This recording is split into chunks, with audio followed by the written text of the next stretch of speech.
everybody. I hope you're having a great day today. Thanks for tuning in to the Path 11 podcast. I'm your host, April Hanna. And just a reminder, if you guys want to check out the films that we make, you can head on over to path11productions.com. And also, we do have apps for you to download for the podcast for easy listening for Android and the iPhone.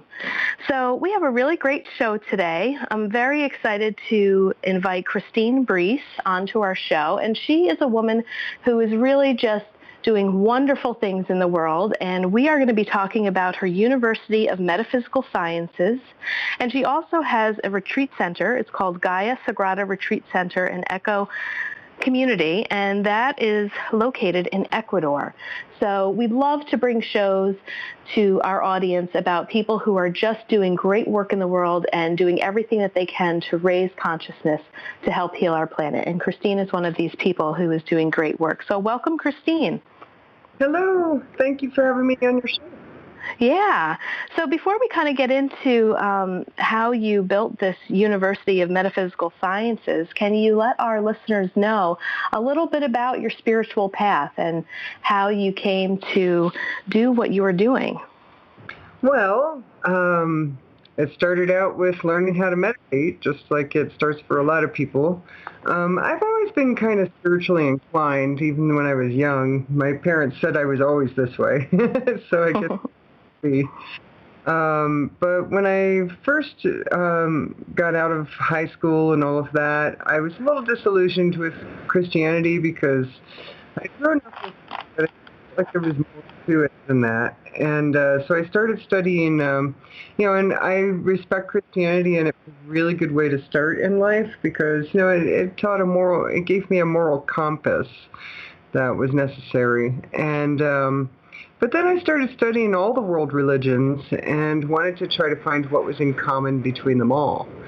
And really I found that there were a couple of things that were the same in all religions. And one is there's a belief in a higher power of some sort or another, whatever you want to call it, source, God, all that is. And then the other thing was be a good person. And so those two things were the two common things that I found in all religions. And then everything else other than that is just a matter of style, that all the religions are valid and that they're really just your particular way of being connected with the source or with God or the spirit within you. It's just a matter of choice and style pretty much after that, besides those two most important factors that are common in all. And what I found I liked the most was meditation and yoga, and really thinking about the big philosophical questions in life.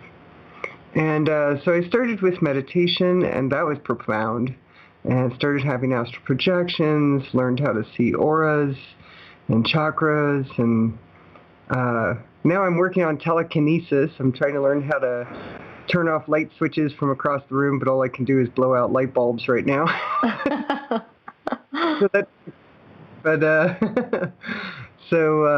But I think that the possibilities are endless for us all, and I think humanity is only in the very beginning of discovering the true abilities of the consciousness.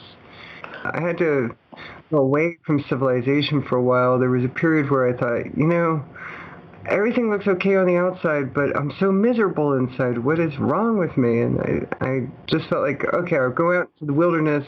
I knew how to camp, and my father taught me that, and I really appreciate him for that. And, for lots of things, but that was one of the things that he taught me that really gave me a skill so that I could go out into the wilderness for a while. I thought, okay, I'll go on a 6-month vision quest and try to find myself, and then I'll come back to civilization.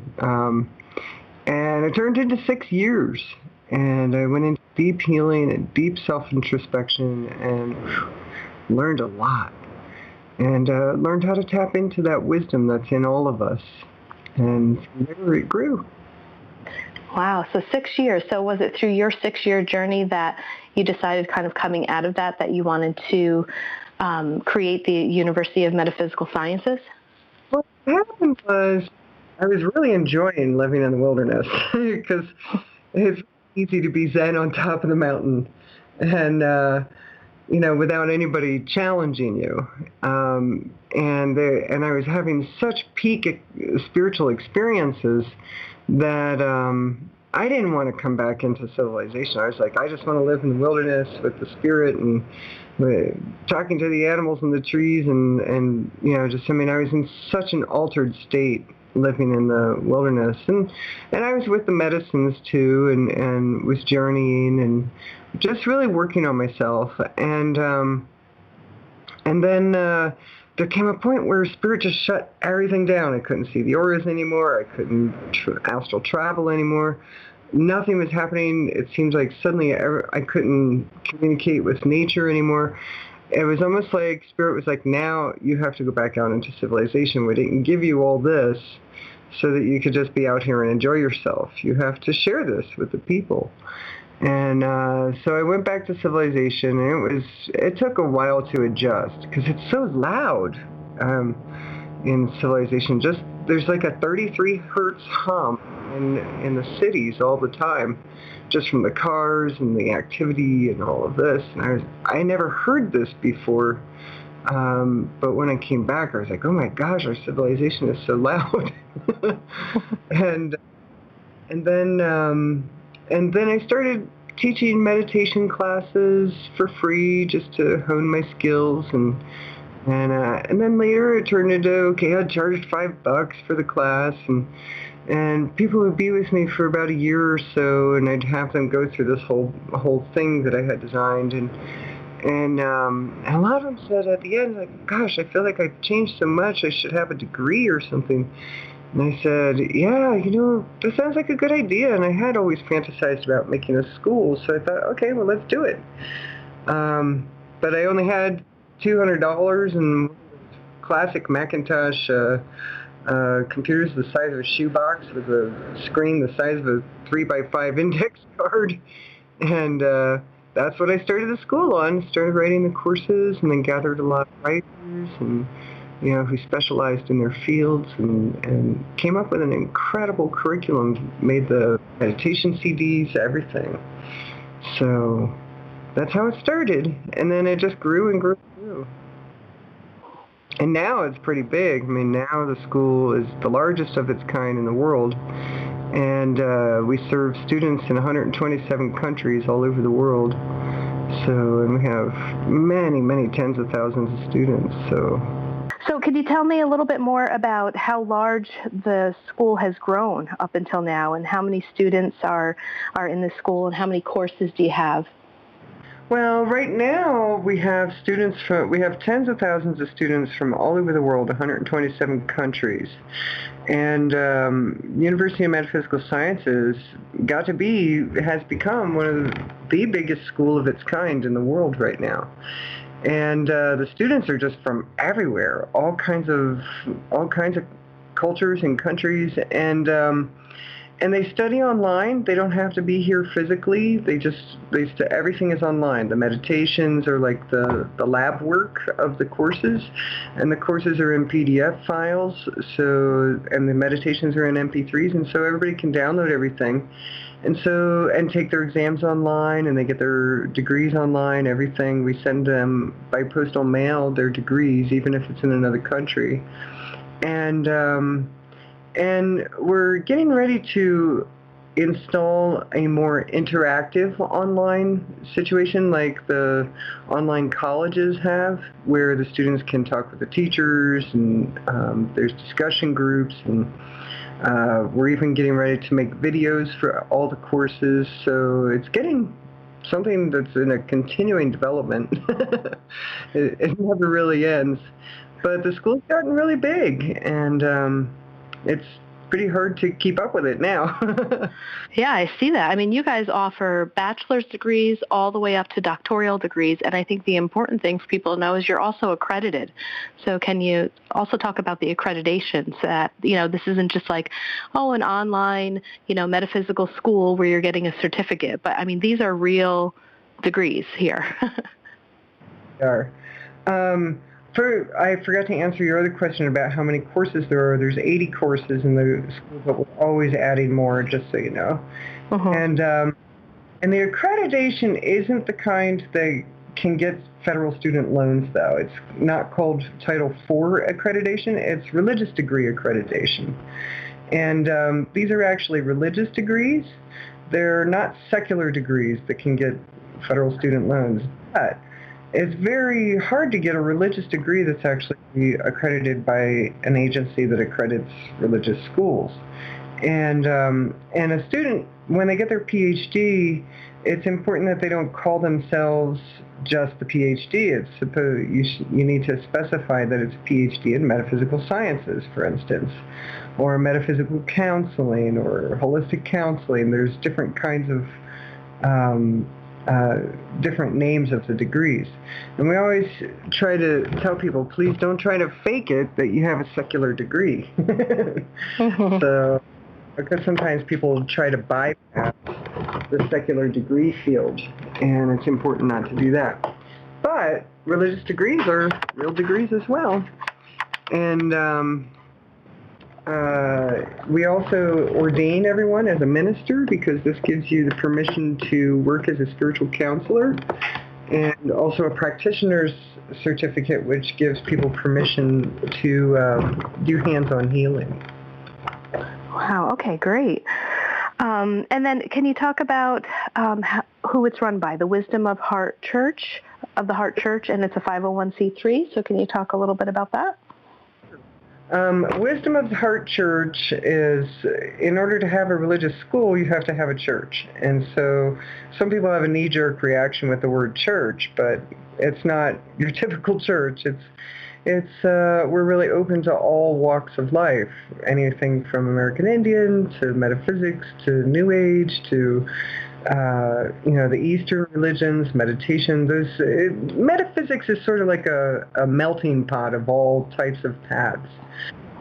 Some people ask, well, what is metaphysics religion exactly? And it's not really a religion. It's a mix of many, many paths, and people can pick and choose what path works for them, really, or take parts of each different path. And in a way, everybody makes their own religion, because as far as I'm concerned, however many people there are in the world, that's how many paths there are to God, and that's how many religions there are, really, because everyone has their own individual interpretation. But as far as the 501c3 goes, yes, it's a nonprofit organization, and the school is part of that organization. So is the retreat center in Ecuador, Gaia Sagrada. We are all of it. Wisdom of the Heart Church is the umbrella corporation for all of these other outreaches that we do, because we do more than just the retreat center and the school. There's a lot of other things in development as well. All right, yeah, and I would like to talk a little bit more about the Gaia Sagrada Retreat Center. So, the University of Metaphysical Sciences kind of started in 2002, and then it looks like 11 years later it brought you to this next project of starting this retreat center. So tell us a little bit more about that. Well, Gaia Sagrada is so beautiful. Oh my gosh, it's magical mountains of Ecuador. It's in the Andes Mountains, and we can see all the stars at night, the galaxy. It's so magical here, and every now and then we see a UFO. And it's on 55 acres, and it's way out there in the country. It's so beautiful.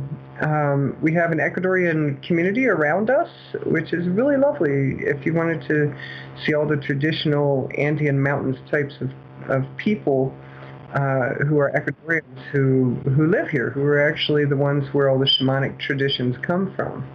And here at this retreat center, we do different kinds of retreats, but the main one right now is the shamanic retreats with ayahuasca and San Pedro shamans.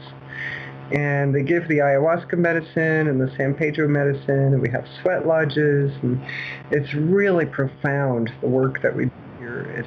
It's so incredible. It's like 20 years of psychotherapy in 2 weeks, and a lot cheaper than 20 years of psychotherapy, too.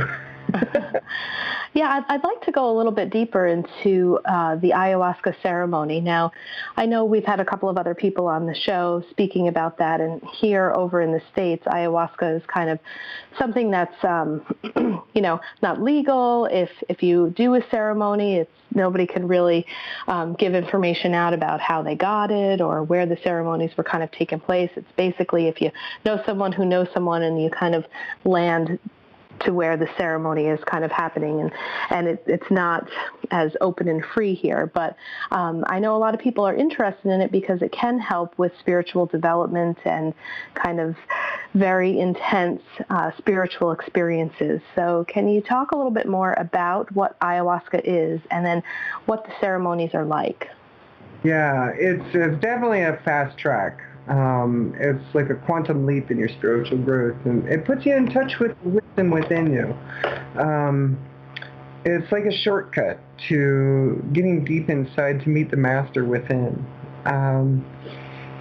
Both the ayahuasca and the San Pedro medicines work that way. Yes, I'm quite aware of the status in the United States, and let's just say the powers that be who run this world are a little bit worried about the the mass consciousness awakening to its true power, because if that happens, they're out of business. Mm. We don't make good worker bees if we're awakened.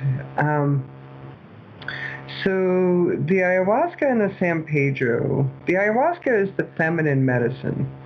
It's considered the female medicine in the shamanic worlds, and the San Pedro is the masculine medicine. That one's considered the grandfather. And a lot of the shamans say the ayahuasca shows you what needs to change, whereas the San Pedro gives you the power to make the changes. So one without the other isn't as balanced as it is when they're together. Sometimes some ayahuasca centers who don't give the San Pedro say, you shouldn't do San Pedro and ayahuasca together in the same week or whatever, and that's simply not true.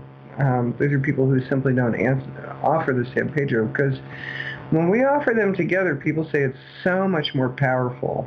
We only offer one ceremony where they can actually take both medicines in one ceremony. That's the sweat lodge ceremony, and that is everybody's favorite ceremony. It's the most profound. It kind of finishes off what the first two ceremonies didn't finish. Like, the first ceremony we have in a 12-day retreat is the ayahuasca ceremony. The second one is the San Pedro, and then the third one is the sweat lodge, where we take the ayahuasca and the San Pedro together. It's optional. They don't have to. They can do it if they want.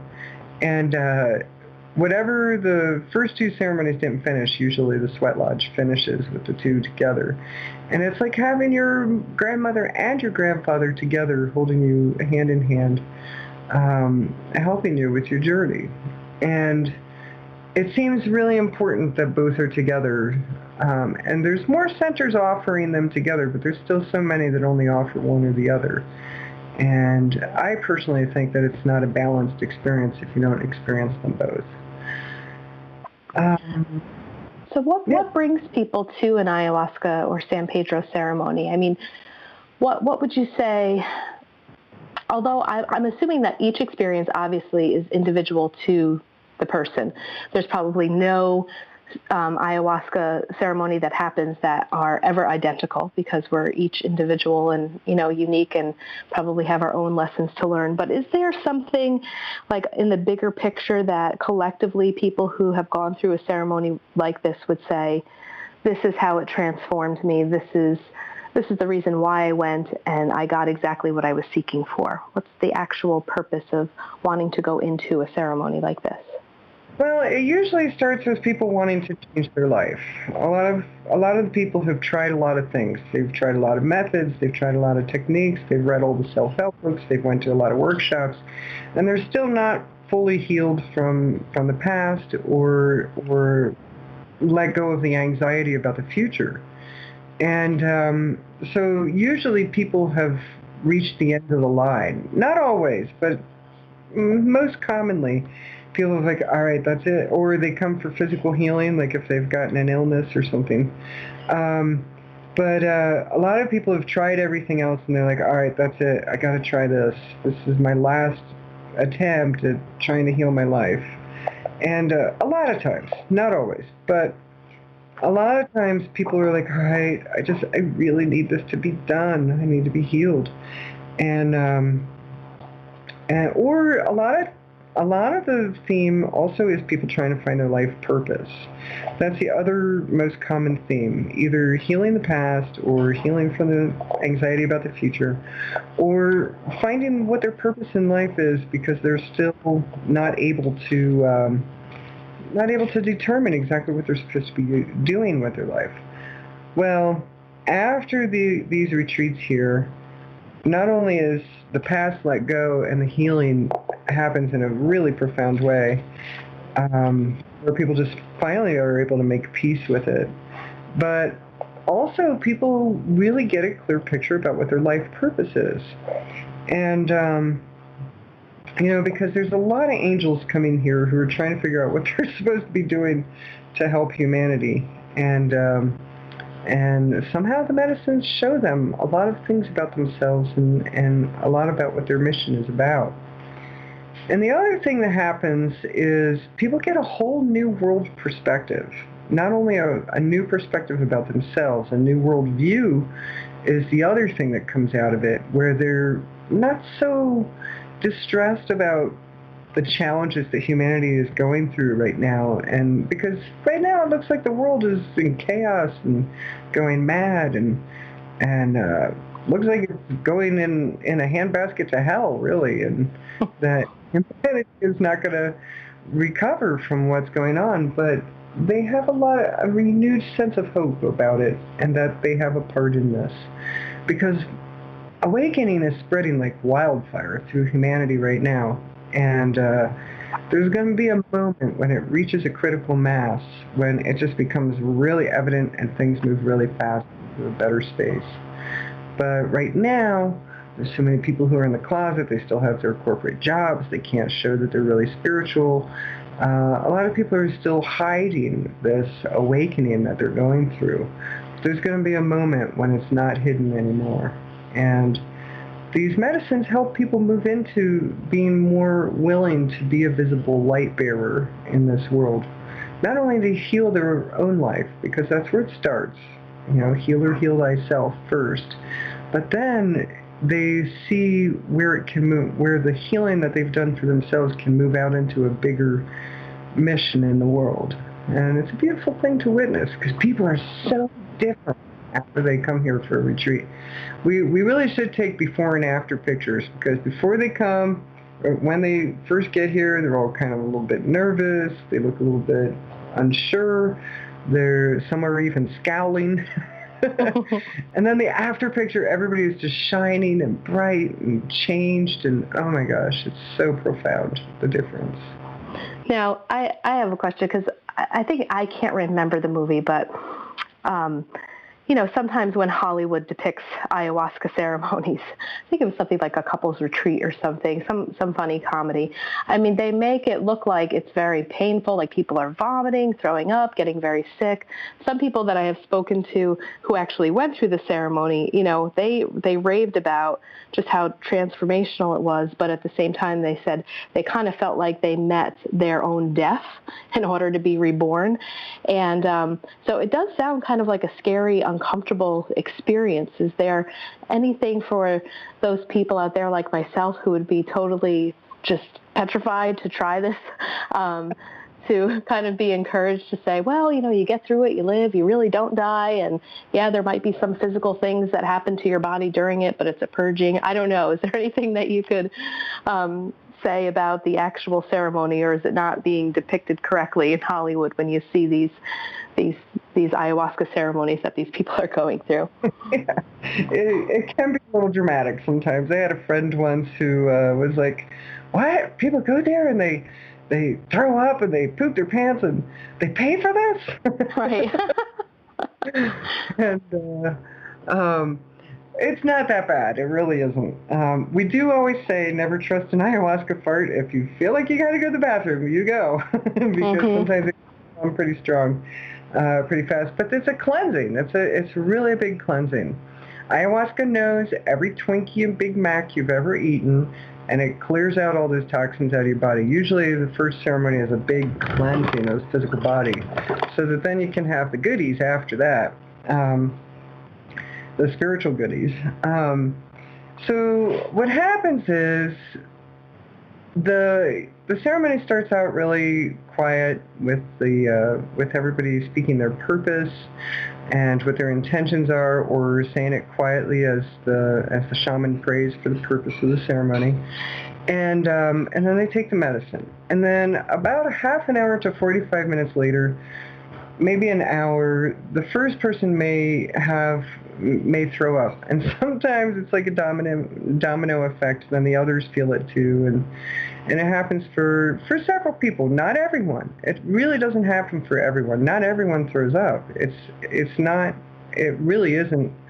And I always tell everybody, it's not a competition. You don't win a prize if you throw up or don't throw up, because sometimes people are trying to throw up because they're like, well, maybe I'm not cleansing if I'm not throwing up. And other people are like, oh, I'm trying not to throw up. And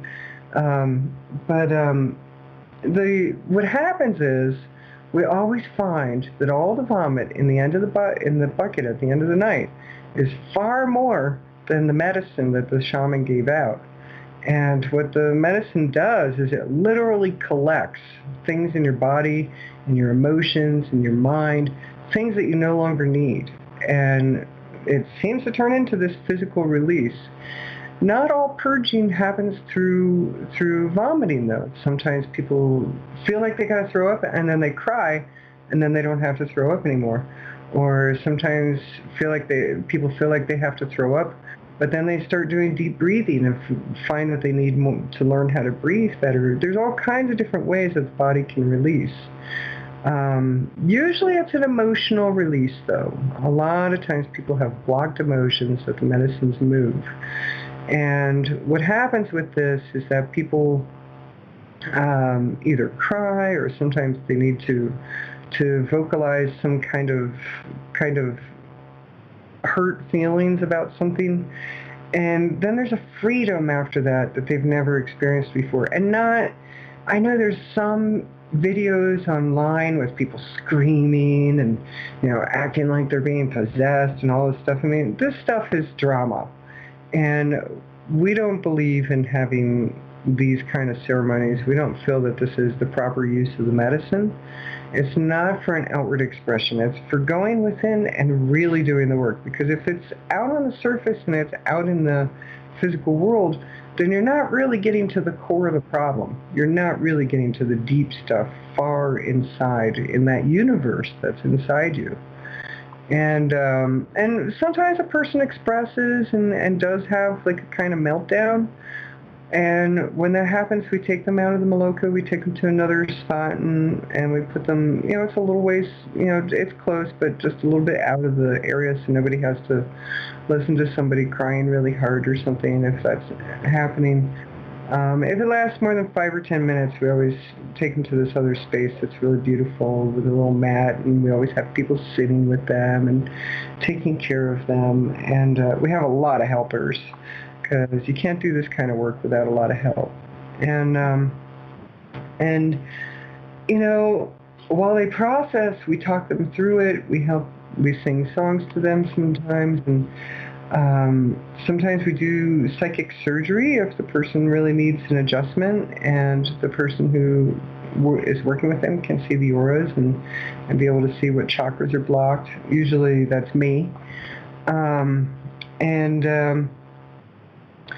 And what happens is that there's a big release, and we notice a huge difference between the first ceremony and then the second ayahuasca ceremony they do.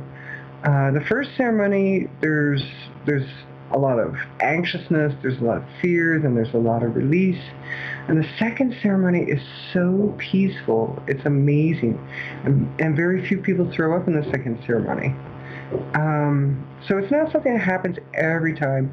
And also, it's not that big a deal to throw up. It's not like you're throwing up like a huge meal, because you can't eat after lunch, and so it's not like you have a big meal. It's just a little bit. It's really not that much. Some people are like so terrified of just throwing up thing, and it's really not a big deal. And everybody's like, oh, I feel so good after it, because some kind of big weight has been lifted off them. And it's not a weight of physical reality, it's a weight of emotional and mental realities that they're releasing. And there's a certain freedom in that. All right, great. Helpful? I don't know if I'm convinced yet to try, but we'll see. Maybe one day.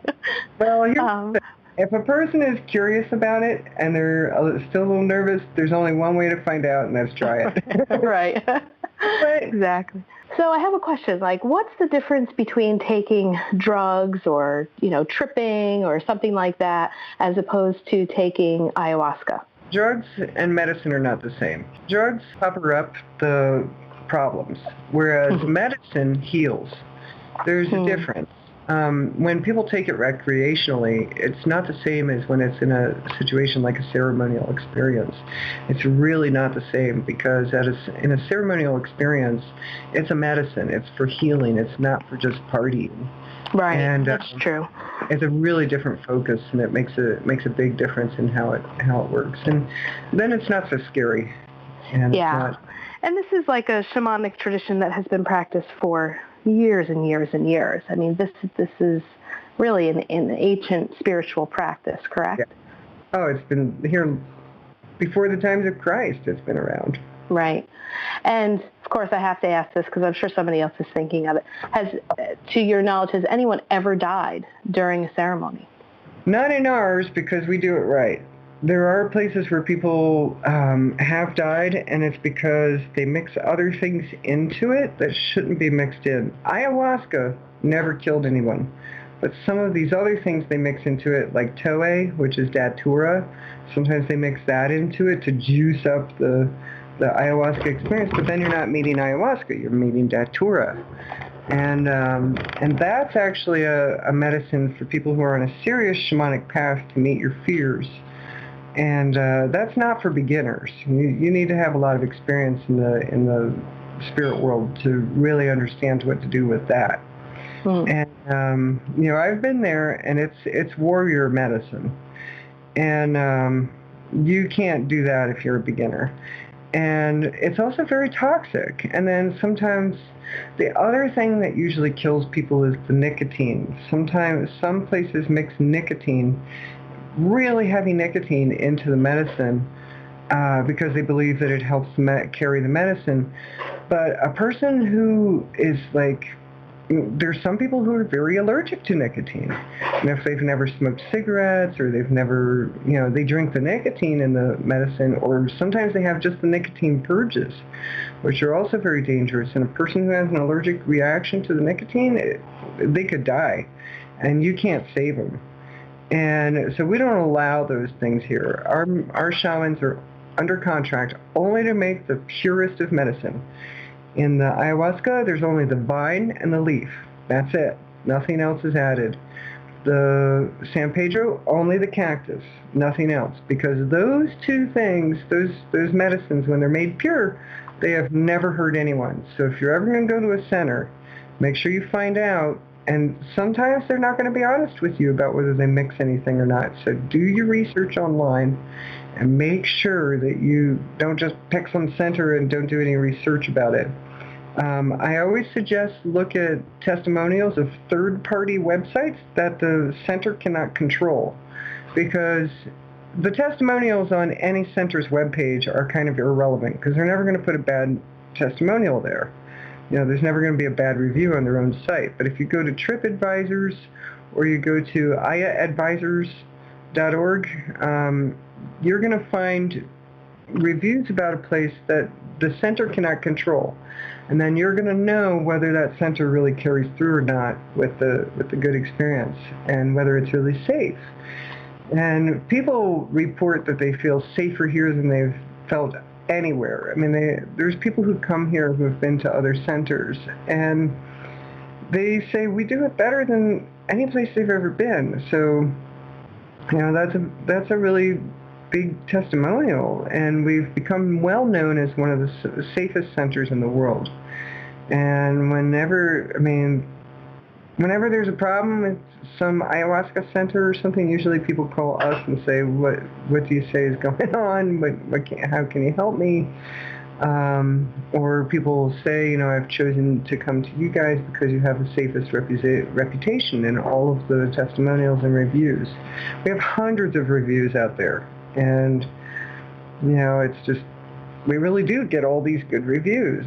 Some people are like, well, there's no bad reviews about you. I'm like, well, I guess it's because we do it well.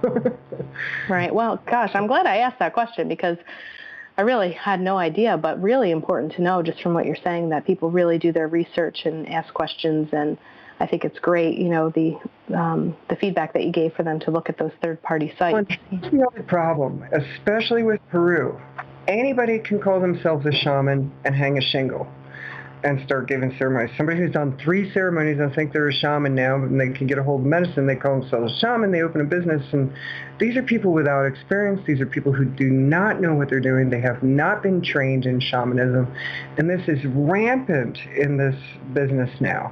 Whereas in Ecuador, the only shamans who can practice are ones who have certification from the Council of Elders that they have been blessed to carry the medicine. They are not legally allowed to practice. There are some who are still practicing without these certifications in Ecuador, but technically the law is these shamans need to be certified, that they've done their 5 to 10 years worth of training, that they've been blessed by the elders to carry the medicine. It's not as much of a Wild West thing as it is in Peru. Ecuador is safer because the shamans are supposed to be trained. They have to be certified or they cannot practice legally. Whereas in Peru, they don't care. Gringos who came down there and did 3 ceremonies can start holding ceremonies if they want. So it's very, very dangerous now because there's so many people seeing some kind of pot of gold at the end of the rainbow offering ceremonies, and they are not being responsible and taking care of the people correctly. And so really check out those reviews. I really suggest people do that, because then they're going to know. The other thing with our center that's much different than the others is that our shamans speak English. I don't know of any other center where they have shamans that are authentic shamans that have practiced in the ancient traditions for decades. Our shamans have practiced for decades in the ancient traditions, but they also lived in the Western culture and understands the Western world and can help people with their problems in ways that shamans who lived in the jungle and know nothing about the Western culture, they can't help people the same as shamans who have lived in both worlds. So we have shamans that are educated. They speak English so that they can, and Spanish, but they speak English well enough so that they can communicate directly with the participants and know exactly where they are in the ceremony and help them in the ceremony or even outside the ceremony in conversations. They can help them in ways that people who cannot communicate with the participants can't help because they don't know what's going on. So this is really important as well, is to see if you can find shamans that you can communicate. If you can speak Spanish, it doesn't matter. But if you only speak English, it's better to have a shaman that you can communicate directly with. And we looked through for a needle in a haystack trying to find shamans who could speak English, and I honestly think we found the most awesomest shamans in the world. Awesome, great. Good to know. And before we wrap up here, I just wanted to also let people know and have you speak a little bit about your YouTube channel, because you have tons of videos up there. So I'd like you to kind of let people know how they can find you. You do have some books. I know you're working on a documentary that's coming up. And so if you can kind of rattle off and give our listeners your links and different ways to reach you. Sure. I have a YouTube channel called youtube.com/Christine Breese. You can look up my name. It's ChristineBreese is my last name, like the breeze, but with an S instead of a Z. And I'm starting to put a lot of videos there now. It's a channel that's been really inactive for a long time because I was starting to make videos about 8 years ago, and then YouTube was not the same back then as it is now. I mean, now it's it was kind of the Wild West back then, the trolls were out of control, and I was just like, you know what, forget this. It's not worth it. I'm giving these, explaining the mysteries of the universe, and there's all these trolls just, pissing on everything. I'm like, forget this. I'll just keep working in the way I do. And now there's so many people who asked me to come back to YouTube and said, your videos so helped me. Please, make some more. And so I'm starting to get ready to make some more. I'm going to start making new ones in February. Right now I'm loading up some of the old ones that weren't there before. And so I'm loading up the ones I made 8 years ago. And then I'm going to start making new ones, with a bigger, now I know how to, now that there's more equipment and computers and digital video has come a long way, we can make more fancy videos now. And we're making a documentary for Gaia Sagrada and Ayahuasca and San Pedro, and explain it. We want to show the world that it's not so scary, and to show what it's like for the work exchangers to work here, and to meet the shamans, and to just see what the participants go through in every retreat, and just we have a guy here who works in Hollywood. He's going to be here for 5 months, and he's just going to catch all kinds of footage, and we're going to make a reality show as well. So we don't know if it'll be 22 episodes or 13 episodes. We'll see.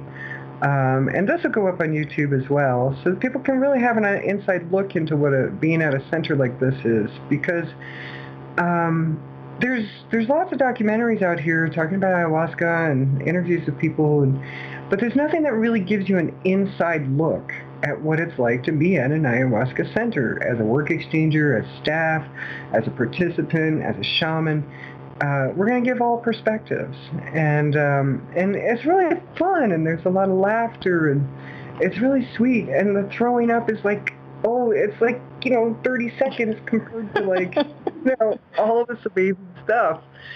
So we want to give people the perspective of what all the other parts of it are, and to show the transformations that happen here. And so there's that. We're going to put that on YouTube. Oh, it's going to be so fun. And then we will also make a documentary. And then I'm also going to be reading my new books that are coming out. I haven't published them yet, but they're coming out. One is called Choose Yourself, The Power of One to Change the World.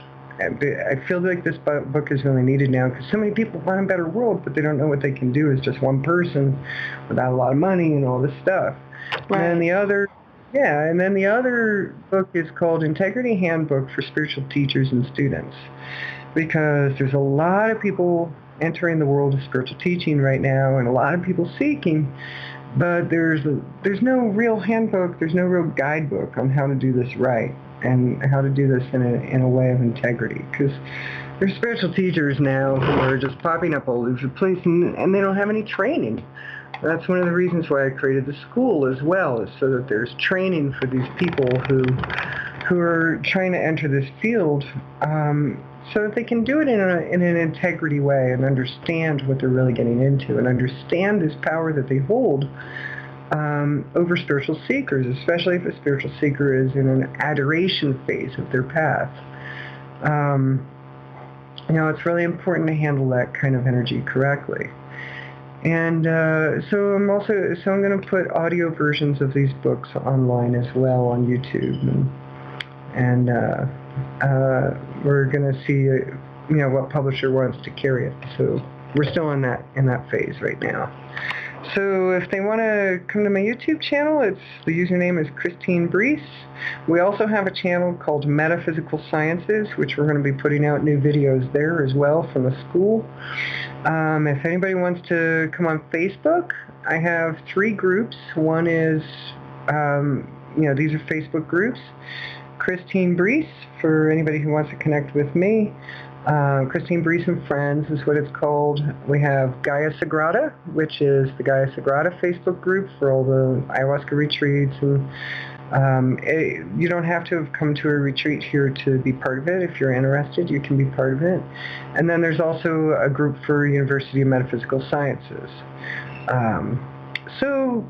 And then if you see my posts, you'll see that you could be friends with me. So But I'm not going to tell you that right now because I want people to actually go to the groups first before they hook up with me on Facebook. So just to make sure that they are interested in what I do. My website's christinebreese.com. Okay, great. Yeah, and we'll put all of that in the show notes too, so people can have easy access to that. But in case if they're listening and they want it more quickly, yeah. And I'm just glad that our paths crossed. And I'm really excited about that one book, The Power of One to Change the World, because I feel like that there really are so many people like you out there, and kind of these individuals that are making just a great impact, and really, like, the Power of One really can help to change the world. Mike and I are just two random people too. We're making some of this stuff and putting it out there. We're not this huge team. We don't have tons of money, but it's just like, each individual really can make a difference. And I think that a book like that is so powerful, just to encourage every individual and human being just to go out and do what you feel is right and do it with love. And, so this was great. And if each individual did their little part to change the world, because it's going to take all of us. It's not going to take just one. Right. And if each of us touch the part of the world we can touch, it makes the world change overnight. Well, thanks so much, Christine. It was great to have you as a guest. It was so lovely being on your show. You're lovely. Thank you so much. Thank you. Have a great day. You too. If you'd like more information about our films or to purchase our DVDs, you can head on over to our website at thepastseries.com. They're also available to purchase on amazon.com. Our films are also streaming online at vimeo.com, gaiamtv.com, and iTunes. If you have a show suggestion or would like us to interview someone specifically, please feel free to shoot us an email at info@thepastseries.com or send us a tweet at thepastseries. Please rate and review us in iTunes and subscribe. We hope you enjoyed the show.